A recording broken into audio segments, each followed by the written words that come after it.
Hey everybody, your friendly neighborhood strider here, back again with another Gotham City Imposters commentary, or at least the background gameplay is Gotham City Imposters, a large archive. Luckily, I was recording a lot last week. It's probably a month old. But I am kind of torn on the idea by the fact that I have already talked about Legend of Korra in my last commentary, and of course, this past week, depending on how soon I can get this uploaded and rendered, it was the season finale of Legend of Korra, and I'd be crazy to not talk about this because, it's the season finale of such a great show, and all in all, I was very satisfied with the season finale. I know there is unpopular opinions about how it didn't live up to expectations, and not even expectations. It just thought it was bad, but of course, we all know that people who have contrasting opinions are just looking for popularity.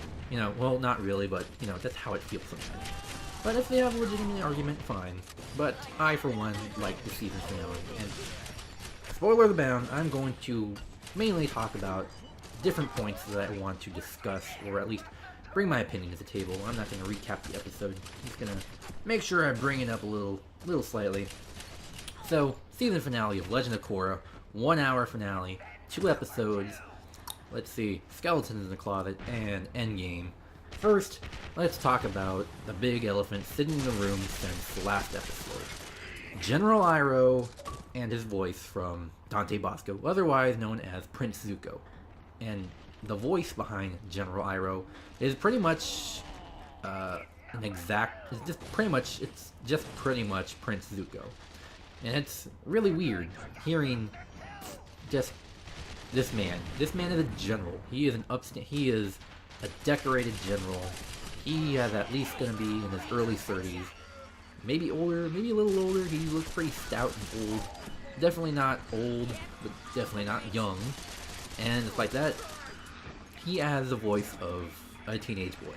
It really, in hindsight of listening to this voice and all the voices I've heard in Legend of Korra, it is pretty high-pitched compared to teenagers that we've been seeing in Korra. It is really, really weird. It's kind of disjointed. There is a possibility that I'm simply just too used to the voice of Dante Bosco as Prince Zuko, and I am just projecting my image of Prince Zuko onto General Iroh. But still, you have to admit, that's a little jarring, using that exact voice for a new character, even if he is a descendant. And he is a descendant, he is Prince Zuko's grandson, but, it was just kind of took me out of it every time I heard his voice. But that didn't mean I didn't like General Iroh. One look at Tumblr, you'll see all these GIFs flying around. If you've seen Iroh Man, you know what I mean when I think General Iroh is still a really cool character despite his squeaky voice. So, there's my issue with General Iroh. I like him, he's cool, but man is his voice nerdy. Now, moving on to the issue of the main point of Skeletons in the Closet, and the big reveal of Amon as Noatak, otherwise known as Tarlok's older brother. Now, the issue that I'm going to bring up here is, the discussion point about how we were looking forward to Amon unmasking himself, and the big question on whether or not it was going to be some kind of established character we had some kind of prior knowledge to, and that would just make this big reveal, oh my god, it was you all along, or it was going to be a completely new character that we have no prior knowledge of, and we're going to have to get emotionally connected to it. And in this case of a new character that we have no contextual knowledge of, they did a really good job, I felt, in getting us to care about Noatak. I'm not talking about Amon as a terrorist leader of the Equalists. I'm talking about Noatak, the older brother of Tarlok, with some kind of misplaced belief in equal rights and benders and evil. The major plot point of Skeletons in the Closet was an extended flashback of Tarlok's past as a little kid growing up in the Northern Water Tribe, and growing up under the shadow of his older brother, Noatak, who was a prodigious bloodbender. Of course, their father was Yukon. As soon as he found out they were waterbenders, he just trained them mercilessly in order to learn this insidious technique known as bloodbending, and Tarlok, as a young child, actually did not like it. But Noatak, somewhere along the line of learning bloodbending, he just became detached, and dark thoughts were brewing inside him, and despite being close to his brother, he struck out on his own, ran away, was never heard from again, and, that just left Tarlok to stew in the thoughts of what he should do if he were to, enter Republic City, despite not really liking his father that much. And yeah, all this contextual backstory we just suddenly received, like maybe it was a little sudden, but I really enjoyed it, and I really connected to Amon, especially when you get to Amon Noatak proper, when he unmasked himself in Endgame, and we just see him working his, just the full extent of his power as a bloodbender, and the end where he frees Tarlok, and they think they have a second chance in them, and especially that ending where Tarlok just blows up the gas tank and their fate is unclear. It's just somehow this character, who we've known about all along throughout the entire series, but did not know anything about him, and now we suddenly find out who he is. And despite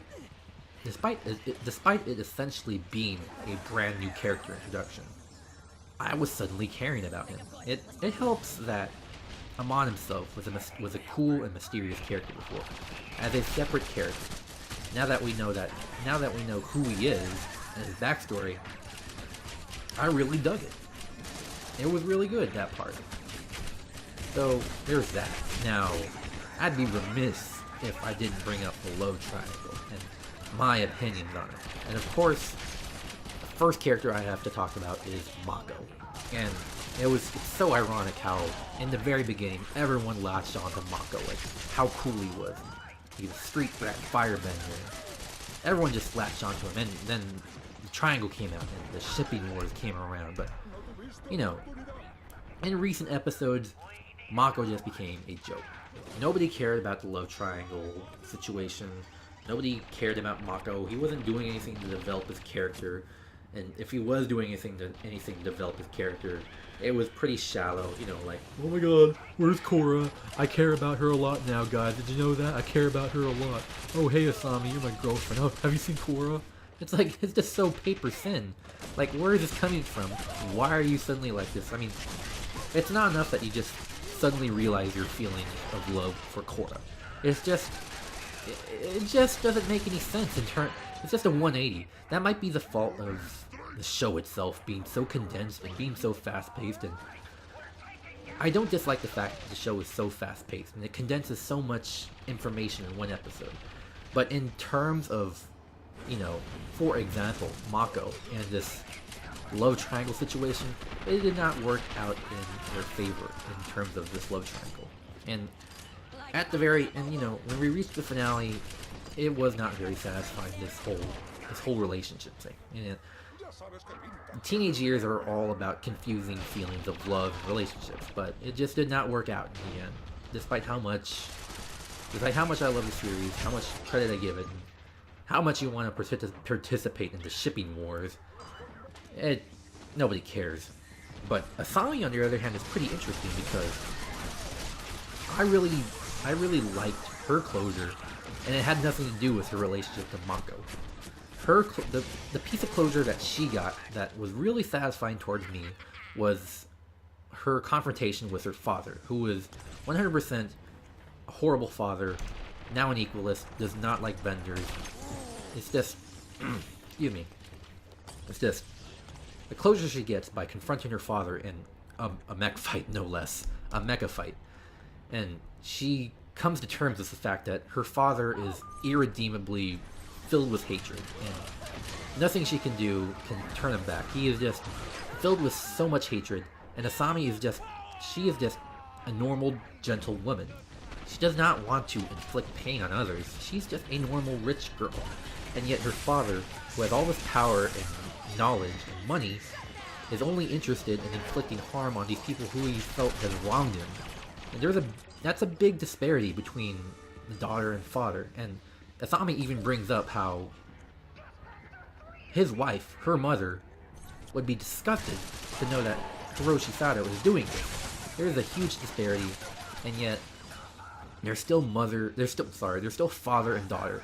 And this closure, it was really good because we see the struggle between Asami and her father, but in the end, she creates closure for herself. She captures her father, defeats him, and she just comes to terms with the fact that her father is just not the same person that that she knew and loved when she was little.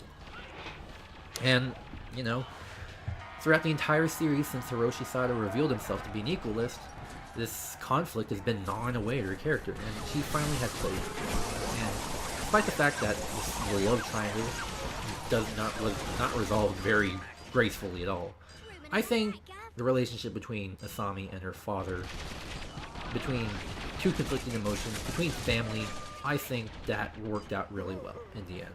And despite Bolin just being Bolin, essentially wisecracking Sokka, that's okay. I guess we're just gonna have to accept that that's who Bolin was, or who he will forever be, unless we see the second season. But Asami, I like her now. I mean, I didn't really hate her before, but when it comes to the finale, she got a really good part. And of course, now I get to the actual ending. So, in case you didn't know, spoiler alert, but, if you've seen the ending and you saw the promos, you know that Korra gets into Amon or Noatak's grimy little hands at one point. She does, in fact, get her bending taken away proper. And by the end, despite driving Amon out and quelling this equalist uprising, she still is benderless. She cannot bend. And during the fight with Amon, she unlocks her power. She unlocks the ability to airbend, despite the fact that Amon thought he took away all her bending. Well, apparently, airbending was a different part of her, and despite not being able to firebend, earthbend, or waterbend, she still gained the ability to airbend. But despite all that, she still lost her powers. And this is where I bring up the discussion point of the very, very last part of the finale. And that is Korra connecting to the spirit world. I listened to a lot of podcasts and discussion, and a lot of people were convinced that this whole spirit world connection was going to come in the second season. Well, sorry, turns out it's coming in the last 5 minutes of the show. Or was it 10? Whatever. But it just comes in suddenly. Korra's just moping around, and then she thinks Tenzin's come to cheer her up, and it turns out it's Aang. Korra has finally connected to the spirit world. And Aang just shows up. Hey, guess what? You're connected to the spirit world now because during this really sad part of your life, you were finally connected. And I'm here to bring back your bending because I'm Aang. I helped create energy bending, and I can restore your powers. And now that I've restored your powers and have become a full-fledged avatar with all 4 elements, you can bring back Lin's powers too, because you know how to do it too with the avatar state. Congratulations, you got the avatar state. Yeah, all right. It's like, okay, all right. Let's slow down. All right. So, I didn't necessarily hate this. In fact, I think it was kind of cool. Some people think it kind of undermines Korra's position as a strong, independent woman, having to depend on Aang, the previous male hero. But, I still liked it. I was okay with the ending.